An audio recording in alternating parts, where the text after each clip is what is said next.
coach with his thoughts, and then we'll take one, maybe two questions afterwards. This isn't going to be like a normal presser. We just want to get some thoughts out. So please, if you have a question, use the raise hand tool, and we'll probably only get to about two. I really appreciate you guys being here this afternoon or early morning here, late morning, whatever it is. I'm going to have an opening statement here. It'll be a little lengthy, but I just want to get some details out about the situation around Bobi, and then I'll answer a couple questions. So please bear with me, but I think it's really important. I've had numerous questions this week from the media and from our fans and NBA personnel about Bobi's decision to withdraw from the NBA draft and play in Australia next year. I've always believed there are times when those outside of our program do not need to know every detail of what takes place within our program, and then there are times when it is necessary. Ultimately, I believe it's my job to inform and educate our fan base on the issues we face, both positive and negative, when necessary or when appropriate. I've felt for quite some time the disrespectful behavior of Bobi Klintman's agent towards me, my staff, and Wake Forest University was something our fans and college coaches needed to be aware of. I've discussed this situation with several of my peers in college basketball, with agents in the United States and all over the world, and with NBA personnel to get their advice regarding what took place with Bobi and his agent. In addition, I shared this situation with the head coaches and ADs at our ACC meeting in May, after we were told that Bobi was not going to return to Wake Forest. I was very upfront and transparent when I spoke to the coaches and ADs about the disingenuous facade of his agent signing him to an NIL deal with no intentions of helping him generate any NIL income. Instead, his only intention was to control Bobi's draft decision and shop him to other college coaches to negotiate an NIL package. According to NCAA rules, an NIL agent is only allowed to discuss NIL opportunities with their client and not their professional basketball opportunities. An NIL agent does not have to be certified by the NCAA. And you've heard me say many times, I find that probably needs to change.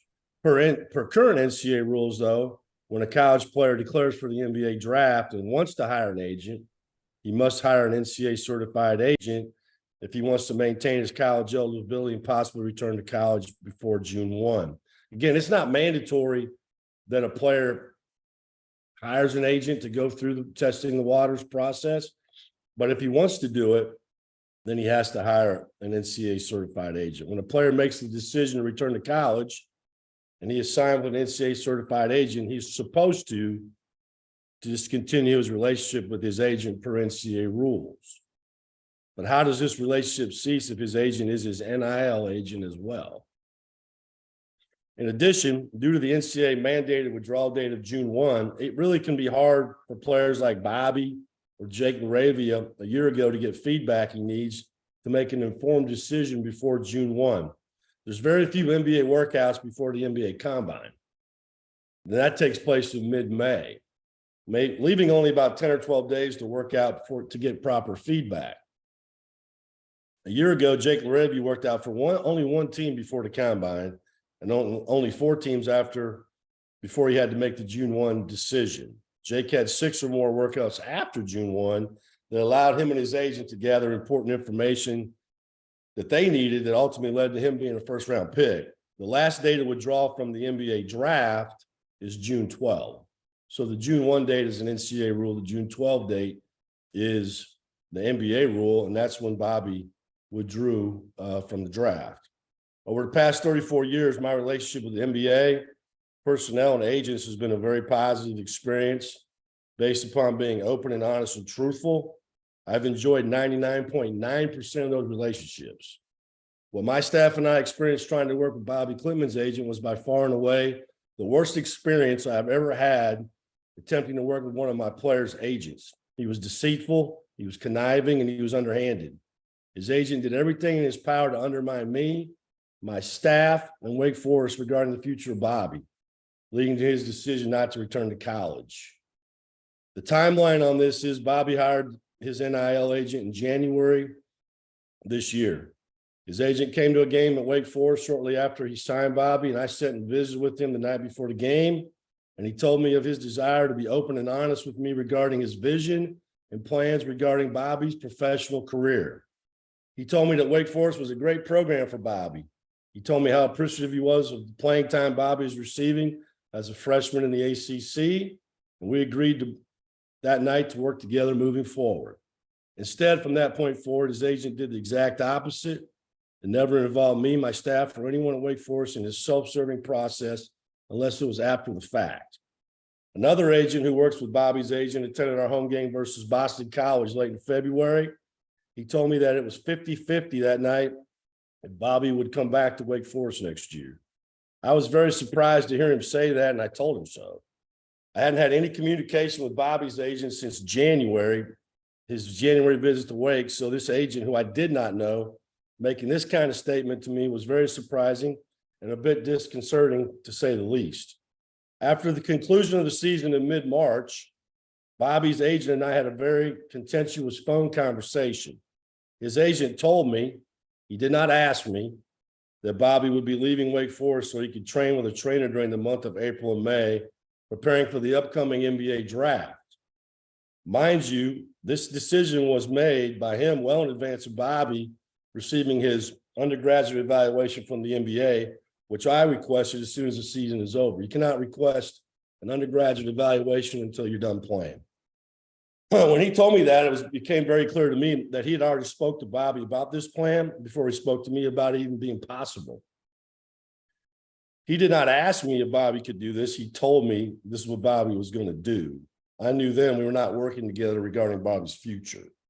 I explained to his agent this could not be done because Bobi did not take online courses and he could not miss that much class because Wake Forest is one of the finest academic institutions in the country.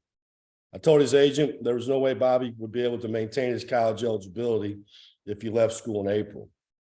I proposed to his agent that Bobi could work out with their trainer on Fridays after his last class each week during April, but would have to be back in Winston-Salem on Sunday night or early Monday to attend class. I told his agent that Bobi could train full-time with their trainer as soon as he finished classes and final exams the first week of May. This was unacceptable to his agent, and he continued to vehemently argue with me during the entire phone conversation.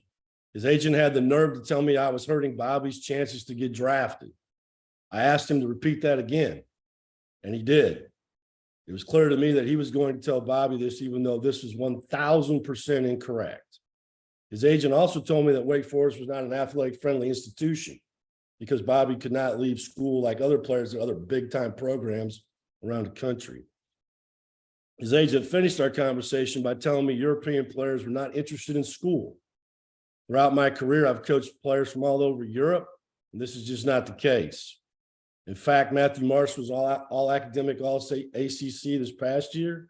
Incoming freshman Marcus Marion is an honor student, and Tanis Kavalauskas as a graduate of A&M and a 15-year professional on my staff, on and on and on. It was obvious to me that Bobi's agent was telling him that school was not important, and again, proving that this agent was not working with us, he was working against us. His agent fought me on this during the entirety of our phone conversation, and he continued to fight me and my staff until Bobi left Wake Forest to train in LA on 4/25/23. He just could not be reasoned with. Bobi made tremendous strides on the floor and in the weight room during the month of April. In addition, I asked Coach Starkey to reach out to his agent strength coach to make sure we were doing some things that they wanted him to do. In addition, my staff and I conducted NBA draft day workouts 3 days a week during the entire month of April to help Bobi and the rest of our players prepare for the next level. This was something we were planning to do before all this took place. At one point in April, during a phone conversation with Coach Shea, Bobi's agent threatened Coach Shea that Bobi was going to transfer unless we found a solution for him to leave school and train in LA. Just last week, we were told by another high major program that Bobi's agent called them to see if they'd be interested in Bobi transferring to their program. At no time did Bobi ever discuss any of this with me or any of my staff who worked with him and looked out for him on a daily basis. In addition, I attended every spring workout in the spring. I saw Bobi in the office all week. and he was at my home on several occasions during the month of April. He never mentioned at any time to me his desire to leave school to train or to transfer. At that point, I asked Coach Woodley to call someone he knew higher up in the agency representing Bobi to get some clarity on the situation. You know, Coach Woodley spent a lot of time in the G League and in the NBA. He knows a lot of agents. So he made this call. During that phone conversation, Coach Woodley was told that Bobi was either going to be a first-round pick or come back to Wake Forest. Coach Woodley was told that Bobi was not going to transfer. This was out of the question. Coach Woodley was told that Wake Forest was a very good place for Bobi to play and that Bobi really liked Wake Forest and his teammates. Coach Woodley was told it would not be good for Bobi to be drafted in the second round this year, and the agency representing Bobi would be upfront and honest where Bobi was at throughout the entire draft process. This conversation ended with Coach Woodley being told if Bobi stayed in the draft, it would be an agency decision and not one person decision. After all this drama with Bobi's agent, Jane Caldwell worked with Bobi's instructors and made arrangements for Bobi to leave Wake Forest a little less than a week before finals, under the agreement that he would complete his remaining academic obligations via Zoom each night. Jane put a lot of work into making this happen, and I want to publicly thank her for all her hard work and dedication to my players' academic success. The day Bobi left for LA, he met with me in my office, and he told me that he wanted to experience the NBA draft process, but planned on returning to Wake Forest if he was not guaranteed a first-round pick. He was excited about our team and his progress he had made during spring workouts. I told Bobi to continue to build upon his upward trajectory that he had experienced the past 5 weeks, and I wished him all the best. I told him we'd come out and see him in LA after he got settled and watch him work out. He was very excited to hear this, and he told me he couldn't wait to see me and our staff in LA. A few days after Bobi left, Coach Woodley got a call from Bobi's agency and was told that Bobi was invited to the NBA Combine, but would not participate in the 5-on-5 competition. He was also told that Bobi would not be visiting NBA teams for workouts during the NBA draft process. Instead, he'd be doing one-on-0 workouts in LA or Miami. At this point, I felt Bobi's agency was doing exactly what they promised to do by keeping us informed of the draft process. On 4/26, Bobi sent me a text about a great commitment with Hunter Salas. He also sent me a text about his first workout. He did 28 up and downs in 3 minutes, called the Boston drill. His last text on the 26th was, "I'm going to be a monster when you get out here to see me." He sent me another text about how excited he was signing Efton Reed on 4/30.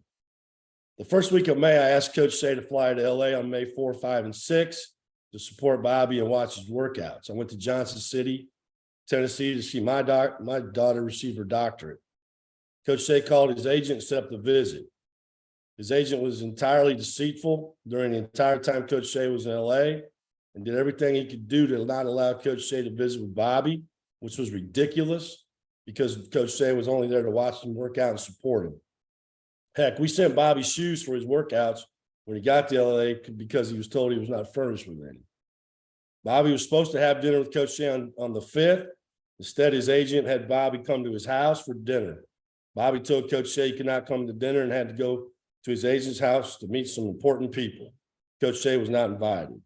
The next morning, the last day Coach Shea was in LA, he asked for a meeting with Bobi and his agent before he flew home.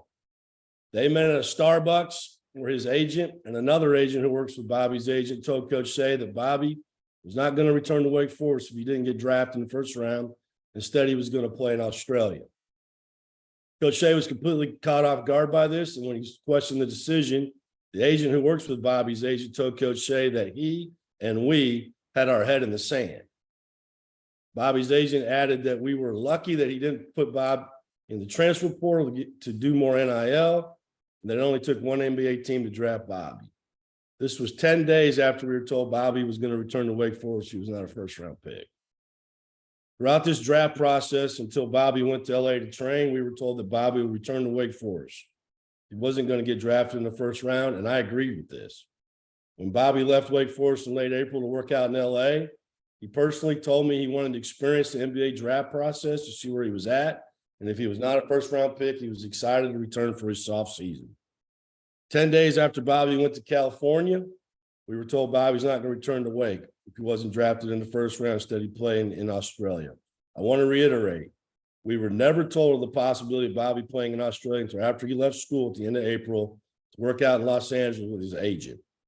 My staff and I have countless close-knit relationships with agents all over the world, developed over time, and we all value these relationships. One of my former players is one of the top agents in Europe. Over the years, I've had over 70 plus players play professionally overseas and another 17 play in the NBA. My disgust is not with agents. My disgust is with one person who treated me and my staff in Wake Forest with zero respect. At the end of the day, I hope this decision works out for Bobi because he has the most at stake. He is an absolutely wonderful young man, and everyone on my staff loved working with him. We wish him all the best.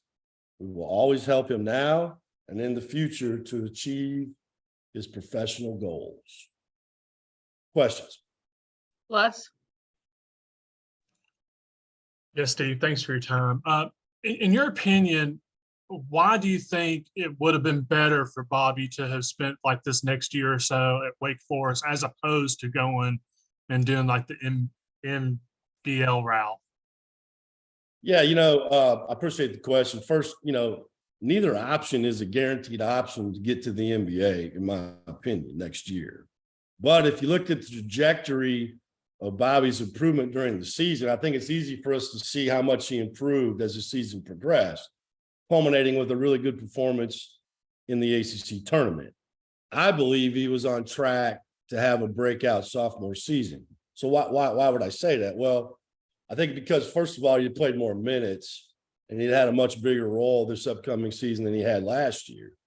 We would have played him more minutes at his natural position, which is the 3. He played a lot of 4 for us last year, which really, truthfully, is a guard position. But he would have been here for 8 weeks in the summer. If you remember last summer, Bobi missed the entire summer playing for his national team. So he missed a lot of valuable practice time, and that put him behind when he joined us in August. I think because of this, it took Bobi a little bit longer to get comfortable how we do things on both ends of the floor. Since the end of the summer or end of the season, I thought Bobi made tremendous strides on the court and in the weight room during our 5 weeks of spring workouts. So if you put those 5 weeks with 8 weeks in the summer and another 10 weeks before we play, that's 23 weeks of working out. I just felt like he was on a tremendous trajectory. Plus, we've had several players in our program who've had breakout seasons from their previous year.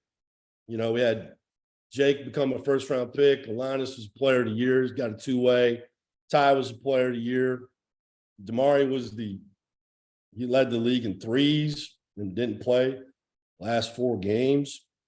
I just felt like Bobi was on that same trajectory. I felt like by staying for his sophomore season, he had chosen a path, to continue to play in the best league in the college basketball when it comes to putting players in the NBA.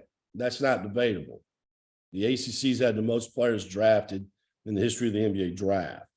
And it's proven for years that if you play well, you get your name called.